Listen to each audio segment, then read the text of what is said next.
शास्त्र विशारदा तथा प्रकाशेन मदज्ञान विनाशय अज्ञान विनाशय श्री व्यासाय नमो नमः।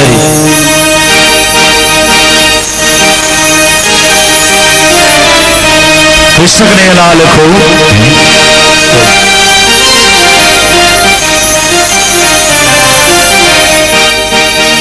गुरु माता पिता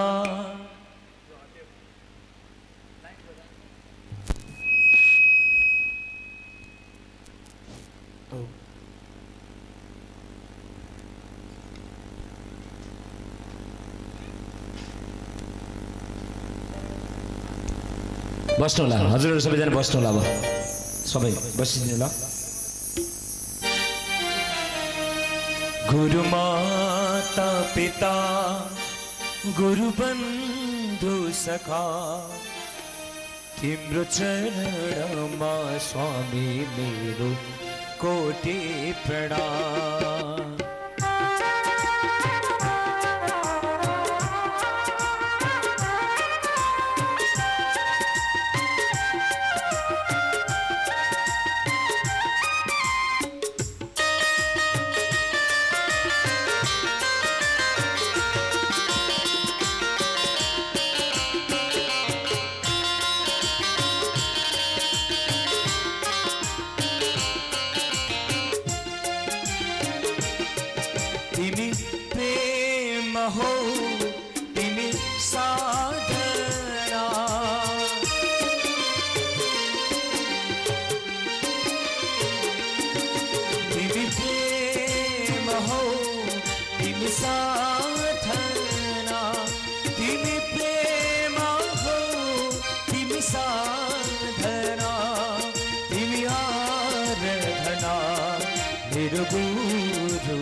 गुरु माता पिता गुरु बन्धु सखा गुरु माता पिता गुरु बन्धु सखा तिम्रो चरणमा स्वामी मेरो कोटि प्रणाम।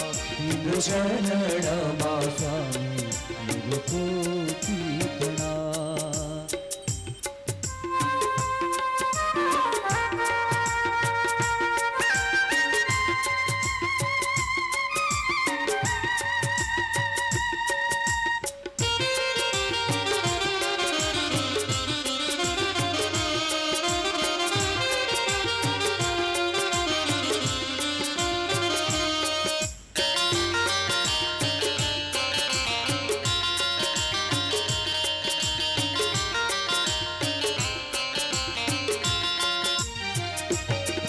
तिमी शक्ति हो तिमी भक्ति हो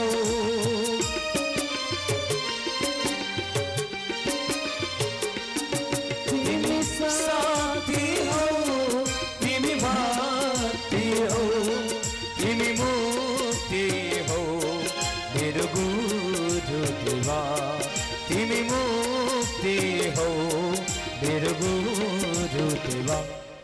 गुरु माता पिता गुरु बन्धु सखा गुरु माता पिता गुरु बन्धु सखा तिम्रो चरणमा स्वामी मेरो कोटि प्रणाम। तिम्रो चरणमा स्वामी मेरो कोटि प्रणाम। दीननाथ तिमी प्राणदाता तिमी दीननाथ तिमी प्राणदाता तिमी तिम्रो चरणमा स्वामी मेरो कोटि प्रणाम। तिम्रो चरणमा स्वामी मेरो कोटि प्रणाम। तिम्रो चरणमा स्वामी मेरो कोटि प्रणाम। तिम्रो चरणमा स्वामी मेरो कोटि प्रणाम। ओ बोलो गोविंद भगवान को, लक्ष्मीनारायण भगवान को। आउनुहोस् समादरणीय ग्रामवासी भक्त सज्जन वृन्द, परात्पर अखिलेश्वर ब्रह्मांड कोटि नायक वंश कल्पतर तड़बिंदित पीताम्बरधारी श्रीहरि को सौभाग्यमयी मूर्ति स्वरूप को कथा का प्रसंग आज इस श्रीमद् भागवत सप्ताह ज्ञान महायज्ञ को दोस्रो दिन को यो पहिलो सत्र लिएर उपस्थित भइसकेका छौँ। सम्पूर्ण ग्रामवासी भक्त सज्जन वृन्द हजुरहरू पनि आफ्नो घरका आनन्द काम धन्दाहरूलाई व्यवस्था मिलाएर आइसक्नु भएको छ। स्वर्गीय माता चन्द्र देवीज्यूको वार्षिक पुण्यतिथि को पश्चात जुन आयोजना भएको यो श्रीमद् भागवत महापुराण आज दोस्रो दिनको कथाको प्रसङ्गमा हिजोको कथालाई जुन ठाउँमा लगेर विश्राम गरेका छौँ सो ठाउँबाटै भागवतलाई आरम्भ गर्नेछु। राजन हिजोको कथाको प्रसङ्गमा यता परीक्षितले आज 7 दिनको अवधि प्राप्त गर्नुभयो। 7 दिनमा अब मर्नेवाला व्यक्ति आज यतिका समयसम्म राज्य गरेर त मैले केही सुख आनन्द, अब बाँकी 7 दिनको समय छ राजन। अब 7 दिनको समय मैले प्राप्त के नै गर्न सक्छु र अब 7 दिनमा मर्नेवाला व्यक्ति भन्ने ठानेर आज आफ्नो त्यो गरेको राजकाजहरू आफ्ना पुत्रलाई जन्मञ्जय नाम गरेका छोरालाई राजकाज प्रदान गराइदिनु भयो। प्रदान गराइदिएर त्यसै गरी अनि त्यस पश्चात आज अनसन व्रतको धारणा गरेर आज जो सरस्वती नाम गरेको गङ्गाको तटमा बसेर आज के गर्नुभयो त भन्दा आज जुन अब 7 दिनमा मर्नेवाला व्यक्तिले गर्न पर्ने कर्म भनेको विषय वासना मोहबाट अलग रहेर मात्रै केवल भगवत चिन्तनको लागि रहन लाग्नुभयो। अनि त्यति नै खेर ध्यान र विधि र भगवानका विराट रूपको वर्णन गर्नुभयो। ए राजा परीक्षित, तिमी किन चिन्ता गर्छौ? चिन्ता नगर। जस्तो प्रकारले आज खटबाङ्ग नाम गरेका राजाले त केवल एक मुहुर्तको समय प्राप्ति गर्दाखेरि उहाँले भगवत नाम गुणानुवाद गरेर भगवत चिन्तन गरेर मोक्ष हुनुभयो भने आज हजुरले त 1 दिन होइन, 2 दिन होइन, 3 दिन होइन, 7 दिनको समय प्राप्त गर्नुभएको छ। कति दिन? 7 दिन। र 7 दिनको समय प्राप्त गर्नुभएको छ। 7 दिनको समयमा धेरै उपायहरू छन्, धेरै विधिहरू छन्, धेरै वर्णन गर्न सकिन्छ। त्यसै कारणले गर्दाखेरि चिन्ता नगर भनी आज 7 दिनको समय बहुत धेरै छ। 7 दिनको समय धेरै काफी छ। 7 दिनको समय तिमीलाई आज यति महत्त्वपूर्ण समय छ। अब सारा तीर्थ शास्त्र वेद र त्यसै गरी उपनिषद यस्ता कुराहरूको के गर्न यिनकी वर्णन गर, यिनकी यी वर्णन गराइदिनु भयो राजा। त्यसै गरी भगवानका दिव्य कथाहरू, भगवानका दिव्य लीलाहरू, भगवानका दिव्य वर्णनहरू श्रवण गराउन लाग्नुभयो राजन। त्यसै हुनाले अब 7 दिनको समय प्राप्त गरेका छौँ भनेर हामीले जो समय प्राप्त गरेका छौँ त्यो समयलाई बुझ्न सकेर यदि हामीले त्यसलाई चिन्न सक्यौँ भने अवश्यमेव यिनकी हाम्रो कल्याण हुन्छ। 7 दिनै धेरै हो राजन। र यदि बुझ्न सकियो भने, यदि बुझ्न सकिएन भने 7 दिन होइन, अब जति नै समय प्राप्त भए तापनि यिनकी हामीले प्राप्त गर्न सक्दैनौँ। त्यसै गरी आज राजा परीक्षितलाई यता सुखदेव स्वामीजी महाराजले वर्णन गर्नुहुन्छ राजन। जस्तो प्रकारले आज समुद्रादि नदीहरू, पर्वतहरू, पन्छीहरू, मनुष्यादिहरू सबै दिव्यमय र स्थूल र विराट स्वरूपलाई यदि ध्यान र मनन गर्दछ भनेदेखि आज कुनै पनि प्रकारका त्यस्ता द्वेषमा पर्न पर्दैन। त्यसै कारणले गर्दा तिमी चिन्ता नगर भनेर यता राजा परीक्षितलाई वर्णन गरिदिनु भयो। भन्नुहुन्छ भगवानका स्थूल र तथा सूक्ष्म रूप र त्यसमा पनि गएर धारण र क्रम मुक्ति आदि गरेको विषयको वर्णन गर्नुहुन्छ।